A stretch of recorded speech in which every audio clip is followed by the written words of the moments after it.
What's up, YouTube? It's JackalGoldKick. So this is a different kind of area I'm filming in, bathroom area.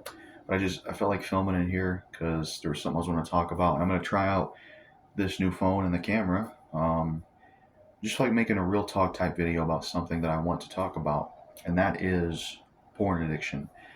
I haven't made a video on this channel in quite some time about porn addiction, but I wanted to make an updated video about it to kind of talk about things I've learned, things I've noticed, and basically in general just kind of talk about it overall because I was doing some more talking about it and thinking about it again.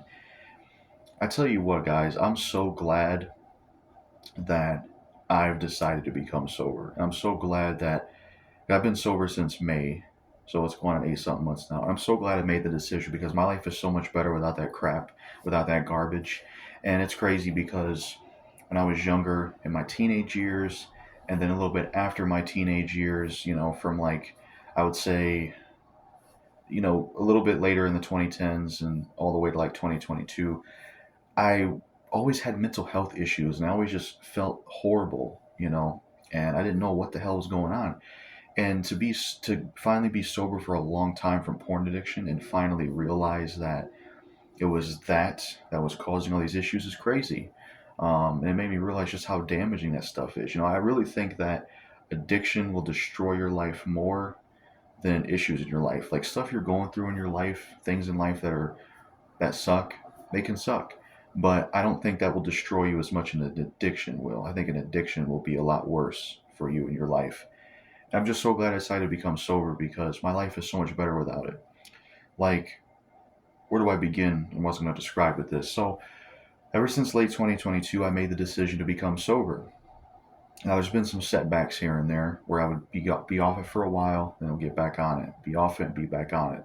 It's kind of like how that goes for a lot of people when they're trying to quit an addiction. Because there's things I had to learn, mistakes I made, like, okay, I can't do this or I can't do that, or, stuff like that. And but I would say I have a stronger grip on dealing with it compared to back in the day.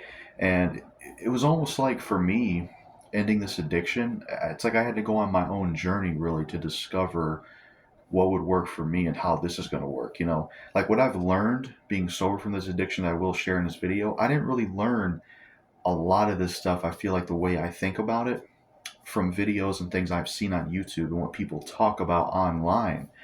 Like, one of the key things, in my opinion, to dealing with a porn addiction and just addiction in general that I think is overlooked, maybe it's not overlooked, but I just perceive it as it's overlooked. You have to have a plan for cravings. I feel like that's very important. I feel like if you don't have a plan for cravings, you're going to lose. You could have journaling, you could have a therapist, you could have all kinds of things, with an addiction. But if you don't have a plan or something you're going to do whenever there is cravings, you're going to lose regardless. And I think that was one of the things that held me back from making any good progress is that I never had a plan for cravings. It's like when there was desires to use the addiction, there was never there was never a plan I had of like, okay, I'm going to do X, Y, and Z to deal with this, you know? Because if you don't have a plan to deal with it, you're going to eventually give in. It's why it's an addiction. If it wasn't an addiction, it'd be easy to just wane it off. Like, like I'll give a small example. Like I stopped playing video games for an extended period of time and not like, get mad or crave it. I can watch movies and stuff. I don't have an issue with them. But with porn, that's a different story. And that stuff really destroyed my life, honestly. It really did. Like, where do I even begin with how it destroyed my life? It gave me all these negative mental health issues: low self esteem, anxiety, depression. I felt so terrible about myself. My anxiety was really bad when I used that addiction. Like, I remember one time I was with my mom and her friend, and we were going to like a beach type area. And my anxiety was so bad in that area with all those people there that I had to stay in the car. That's how bad the anxiety was in those days of using that addiction. Whereas now, I'm not saying I'm a perfect extrovert and I can talk to any person, in public, but I don't have anywhere near as much anxiety in public in general as I did when I was using the addiction. And it's really just been beneficial to stay away from that addiction. And so many other problems it brought me, like so many other things, like, you know, basic things like, taking a shower or taking care of your parents. I didn't care about those things. Those things were irrelevant to me. I maybe did them every now and then when I was using the addiction, but the amount of times I showered and actually cared about that was a lot less than it is now. Whereas now I actually care about this stuff. Like, oh, it's been a minute, time to shower and wear some new clothes, which I recently did today.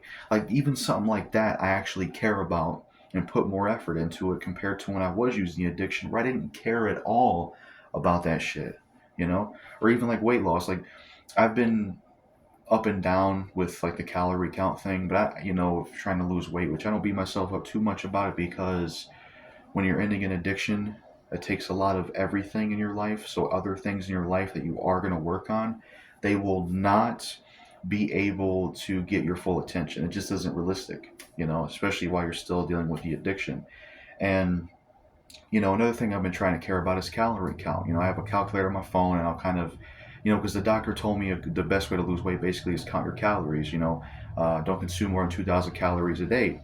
And I did do walking, I did do exercising, but I had a foot injury from it. So I only leave the house for walks when I need to deal with a craving. But if I'm not craving, I don't go for walks because I have a foot injury. I don't want to, put that at risk or try to, damage it further. It's just not worth the risk. But I will take that risk if I need to do the strategy I've always did to deal with cravings, which I've talked about before in another video. Basically, how I deal with cravings from porn addiction.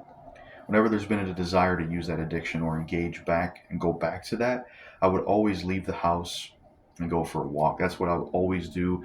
Sometimes I would stay gone longer than that. Sometimes I'd come back and have to leave the house again. That's how I was able. Basically, that was my technique to deal with cravings. That allowed me to stack up all these days and months and weeks. And it's not that I'm, going for a year, 2 years, and then that's the important goal. No, my goal is to live the rest of my life without this stuff. That's the ultimate goal. But that's how I've been able to have so much success, because of that constant strategy. It's like a constant, like, think of a hamster on a hamster wheel. That's what I've done. It's like, basically, to set this up simple. If there's a craving for the addiction, what's the plan to this? The plan is leave the house and go for a walk or do other things, and that's what everybody else could try with addictions, or it could be something else that maybe works for them. But that's what's worked for me. It's been so helpful. And one of the things that made it a lot better was listening to music. I used to download videos and listen to those, but those, it gets old after a while. So listening to music definitely helps. And, having a plan for cravings is very important. And mine has been working very well. And it's been able to keep me away from the addiction. And there's a lot of things I've learned that I'm glad I've learned about from sobriety of the addiction. Because one of the things I thought at first, when I was first trying to quit porn addiction, is I thought I had to like be hardcore boot camp, eat dirt, eat grass, eat glass type style, you know, tough type style with recovery. Basically, what I mean by that is that I couldn't have any fun. I couldn't play the video game. Basically, how I approached my recovery when I first started was that I was gone from the house a lot, but when I was back, I always had to be around someone, which I still am around someone, but it was like all I really did was watch movies. I would just sit in the living room, watch movie after movie after movie after movie. Because in the beginning, I didn't know what I was doing at first with this recovery from the addiction. I assumed, well, one of my cravings is being isolated by myself, which is true. And, I'm like, well, I can't play video games. And that's one of the ways I'm isolated, so I can't necessarily do that. So I felt like, oh, I had to give up playing video games and I just watch movies. And it was kind of miserable. Like, yeah, there was cool movies to watch, but it was kind of a miserable existence, a miserable time frame. And it was almost like that approach, it almost in a way kind of made it miserable to be in recovery. So I did that a lot. But I found some changes and workarounds. Like, I was basically going on my own journey.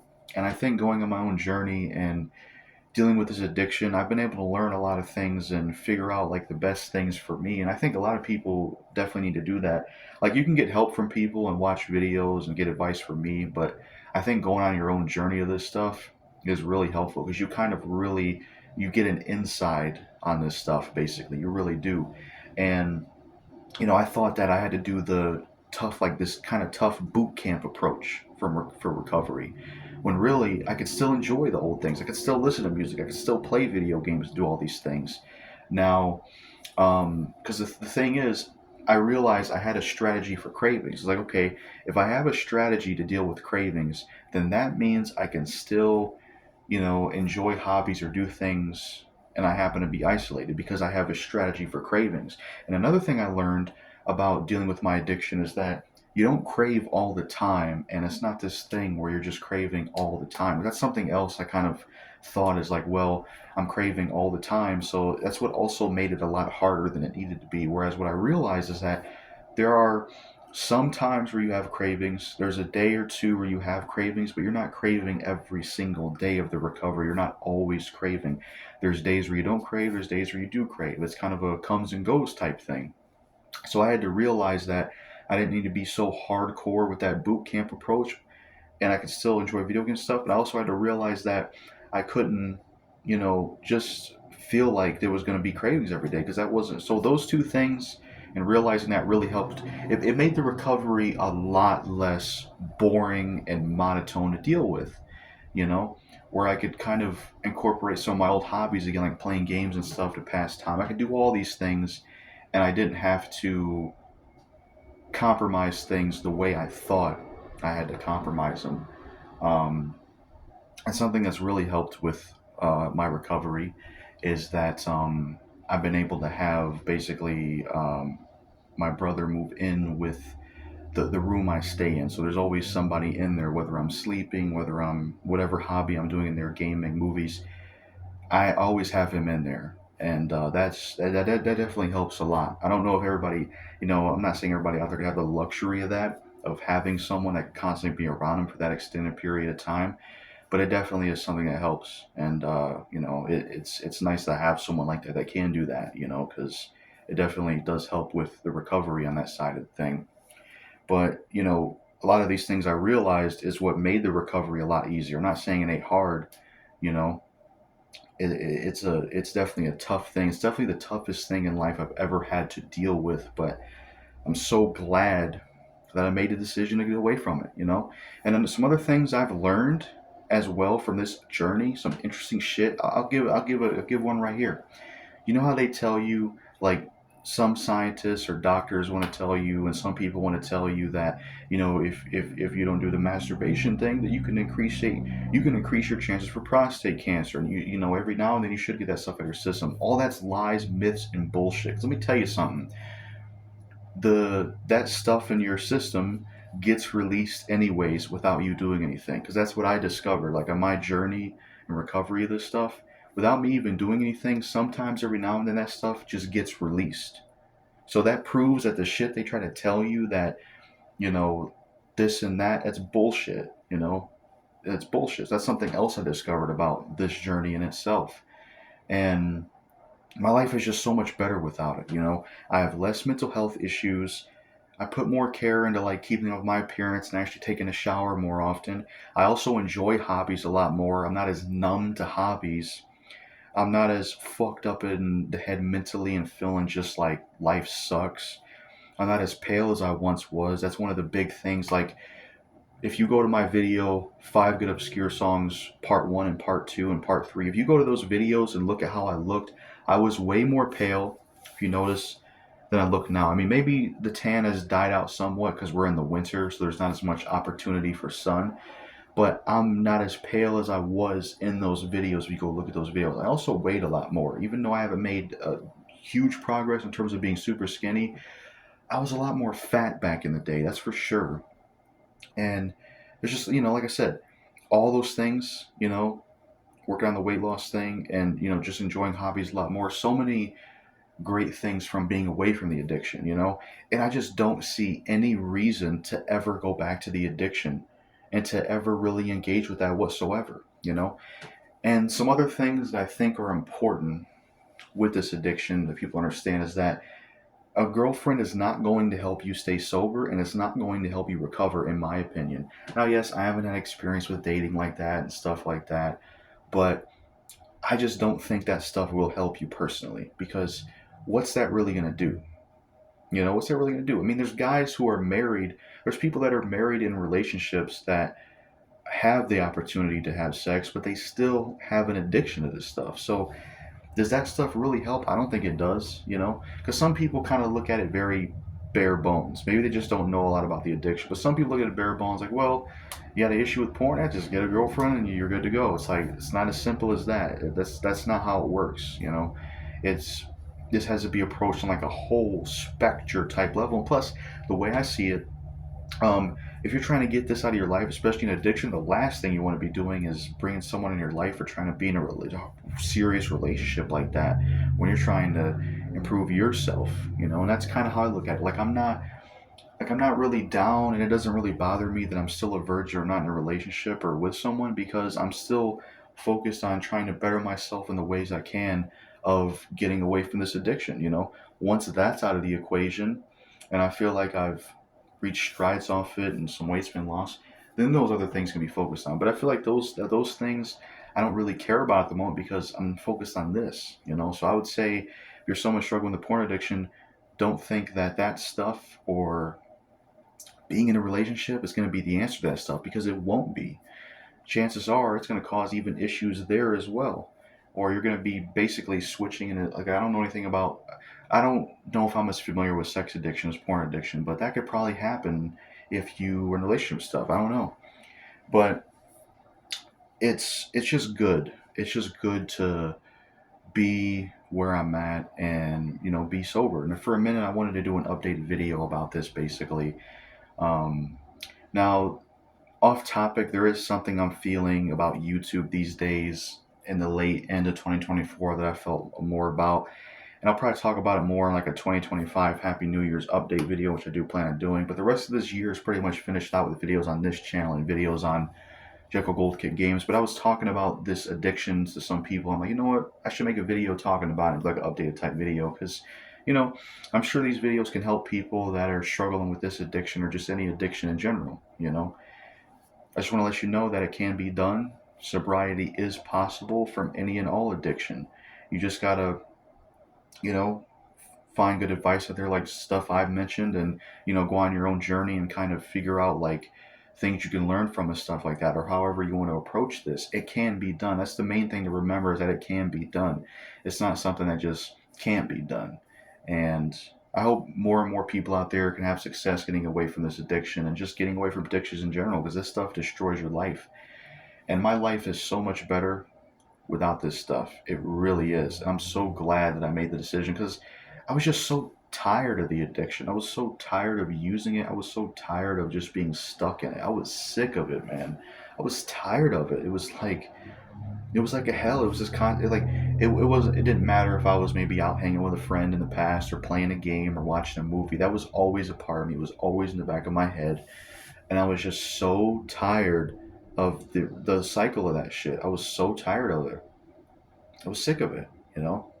And it don't ever let anybody tell you that it's not an addiction or let anybody downplay it because there have been some people in real life. I won't diss them, but there's been some people in real life and some people online that I've told about the addiction and they don't really see it as a big deal. They don't really see it as an addiction, you know. They didn't really say it in condescending ways or they were rude, but they didn't see it that way. But don't let people or what they say about that addiction, don't let that determine if you think it's a problem or not. Because factually, it was a problem for me. And the way I see it, if you have Randy Spears, who worked in that industry, if he's speaking out against it, that should tell you a lot about that industry. You know, hell, I'm not a big fan of her music, but I do give respect to Billie Eilish for speaking out against that stuff because she even struggled with this and had an addiction with it. So she spoke out against it. It's corrupt as hell. It destroys you. It destroyed me. It caused so many problems for me. And I just want to do an updated type video talking about it and just me being glad that I'm sober from it. And it keeps me on track, for me to talk about it basically. Future goals, I mean, more sobriety from the addiction, hopefully losing more weight and things like that, you know. But I think 2025 will be a good year for me. I like the way it sounds, 2025. But I'm not going to do no New Year's resolution type thing. I'm not going to be one of these people where it's like, all right, now because it's the new year, I'm going to do this and that. No, I've already been on what I need to been on, and it's just going to continue going forward. And yeah, I really think 2025 will be even better than this year if things go according to plan. But yeah, that's really it for this video and everything I could think of saying. Different place to film, change up kind of the camera I use. Let me know in the comments what you have to say, and if, this video helped at all with your addiction thing. But that's it for this video. I got merch in the description, by the way. Check that out if you want. And yeah, peace out.